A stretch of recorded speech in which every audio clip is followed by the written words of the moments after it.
considering approaches like the one I'm espousing, I think there are at least three important components to consider. And this is something that I mean both in the context of self-defense applications as well as combat sports. So we're going to say this applies to both, even though there are obviously differences between the two. In general, one of the first things that I would like to see come out of training like this is a strike which is essentially more or less unavoidable. I hope it goes without saying that I don't mean I'm looking for a silver bullet. What I mean, especially for example in a self-defense context, is that there should be a bit of an element to surprise. I mean, you want to have a strike which is essentially indefensible, and you might need to throw more than one, right? So whether that's in the ring or out in the street, what I'm looking for here is not what many people discuss, namely the sort of geometry of the problem. So I'm not talking about feinting. I'm not talking about trying to find a good angle, sneaking in a shot. I'm not talking about that kind of thing. Instead, what I'm looking for is a type of strike that is so fast and potentially overwhelming that it's essentially unblockable. Now, of course, if you're training with practitioners of the same art and they know how to read each other, you're going to run into a problem trying to think you could do something like this. But I want to see if what I develop over the next couple slides might change your mind. This could be either that the technique is so fast to pull off, or hurdles at such incredible velocity at the opponent that they can't defend against it in the usual way by responding or even anticipating.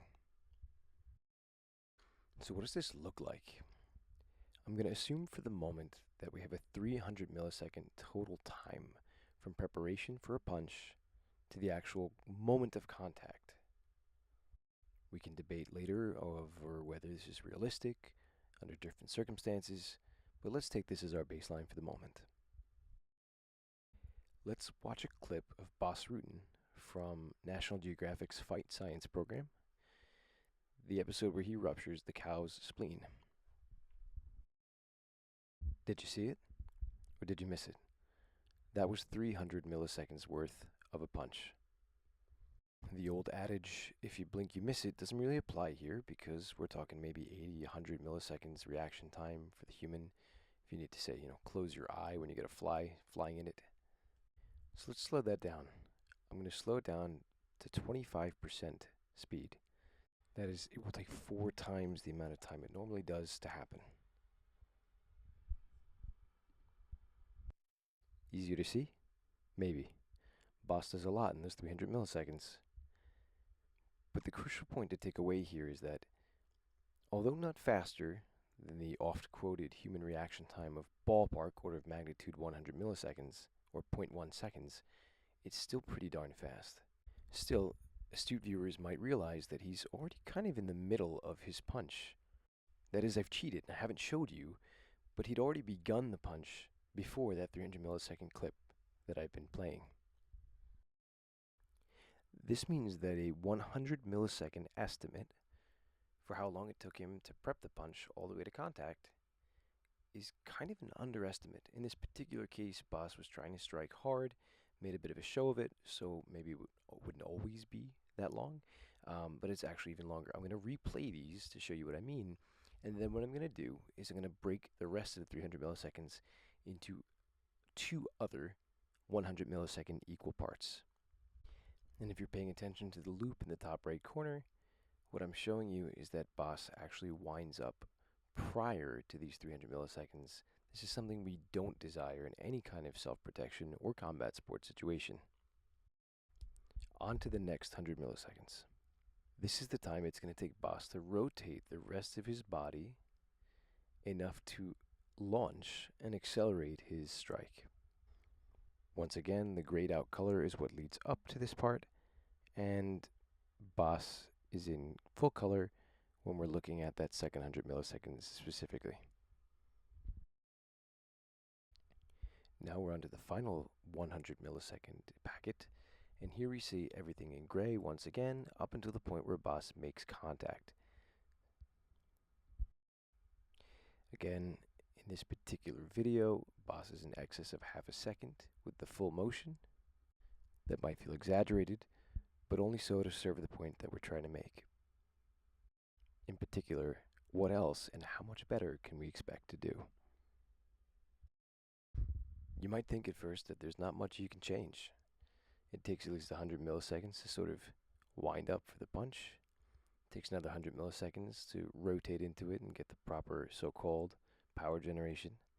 And then the last 100 milliseconds, or hopefully less, is what it takes for the punch to actually arrive. There are some constraints with these processes. I mean, rotating a large inertial mass like the body is going to take some time. Never mind the nerve conduction time to control the muscles in the first place, tell them to go, and never mind the lag time before that to decide to go. But here you can see that I've replaced each of Boss's 100 millisecond chunks in the description of what happens there with something else. Let's treat it as hypothetical for the moment. In the first 100 milliseconds, let's see if we can do that wind up without the opponent seeing.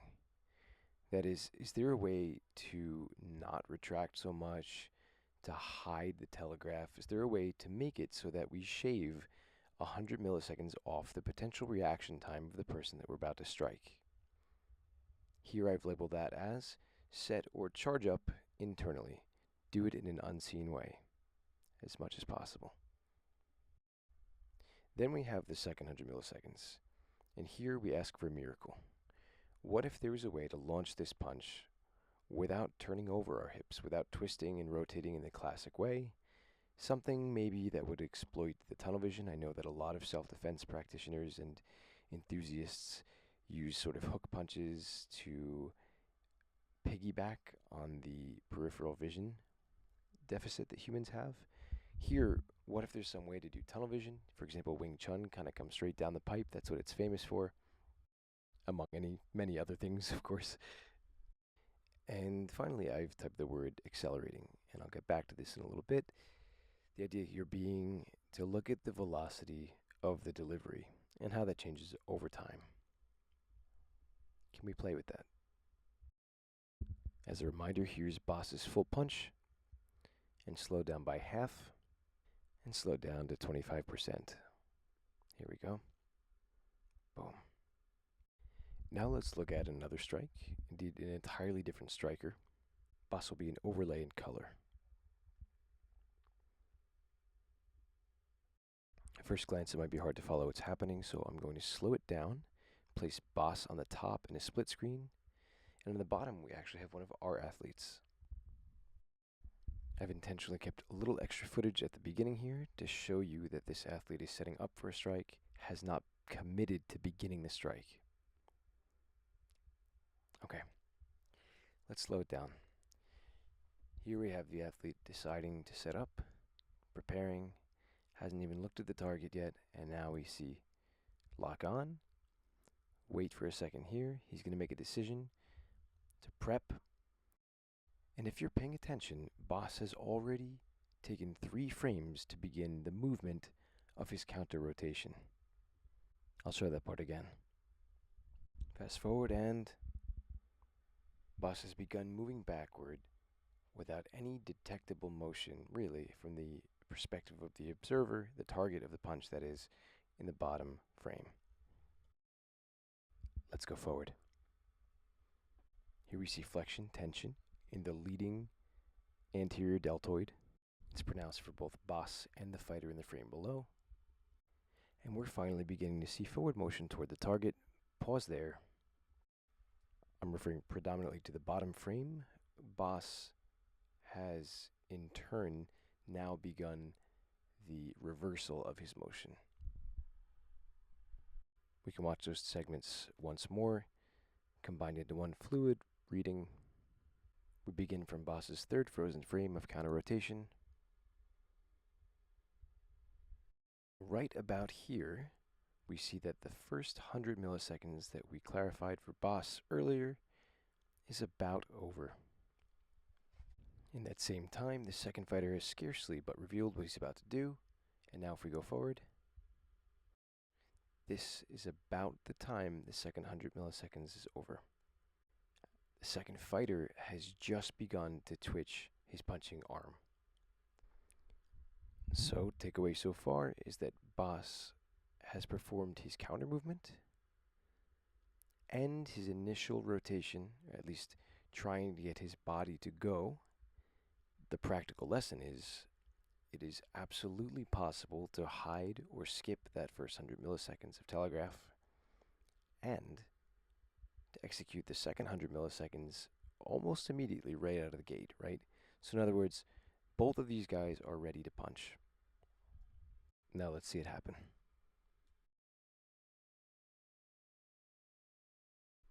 This is contact, and you can see that their impacts are synchronized.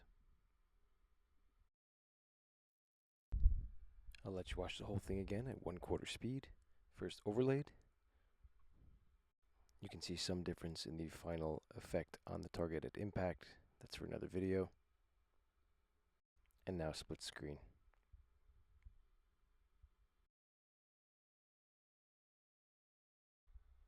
So to recap, we've considered a 300 millisecond time from prepping a punch all the way to the moment of contact. We ignored the impact and everything after. We even ignored the fact that Boss took more than 300 milliseconds to throw this punch and make contact, in the sense that he had a counter rotation lasting at least another 200 milliseconds, possibly more. In that same time, we had another fighter that was able to throw this punch, land in a synchronized fashion, and in fact, catch up with essentially the same speed as Boss all throughout the rest of the motion, that last 100 milliseconds.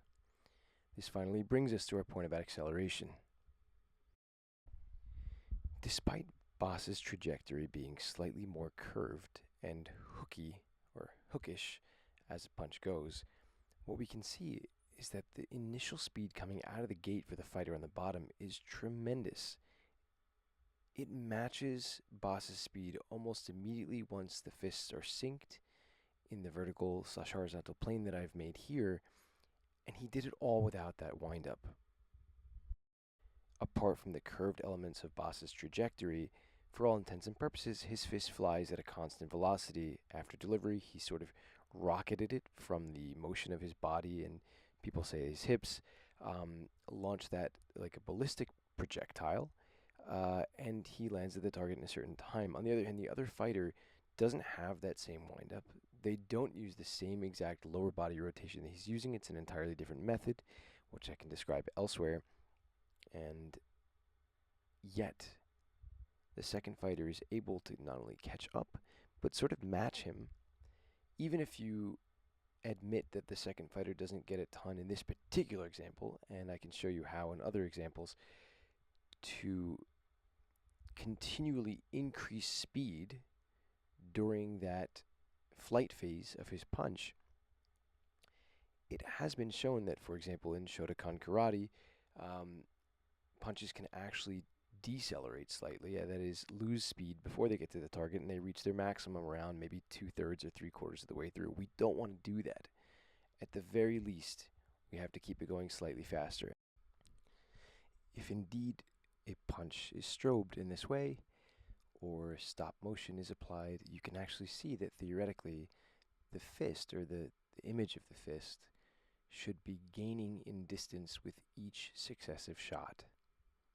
Now, the example from the article wasn't particularly exaggerated, but let's take a look again at Boss and our fighter.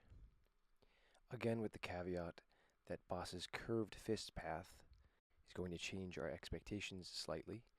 In fact, these last couple of curves for Boss should kind of be curved inward toward the screen. If we pause it here, what we can see, and I'm going to caveat again one final time, that this is not exact. In fact, I've played with different ways of resizing the figure on the bottom, and also accounting for the additional horizontal distance that would be needed to trace the complete arc path of Boss's punch. What we see is that there isn't appreciable extension or lengthening of Boss's little line segments in blue, but there is for the fighter on the bottom. So if I take the middle section right here and ask what's happening, we see that during the flight phase prior to impact, the bottom is accelerating, while the top isn't necessarily doing so. In fact, he slows down once we exit the middle section. So what's the recap? We're looking for a punch that accelerates, and in our case, our fighter does it quite out of the gate, a lot more dramatically than this still shot we found from the scientific article.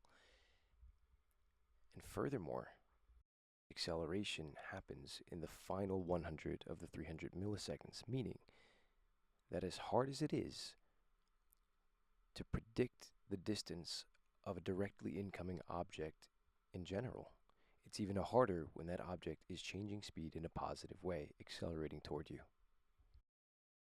Therefore, if you can get away with the first 100 and the second 100 milliseconds in the way we've described, and you can make sure that that punch is accelerating appropriately and sufficiently in that last 100 milliseconds, in theory, you've now got a punch that shouldn't really be so blockable.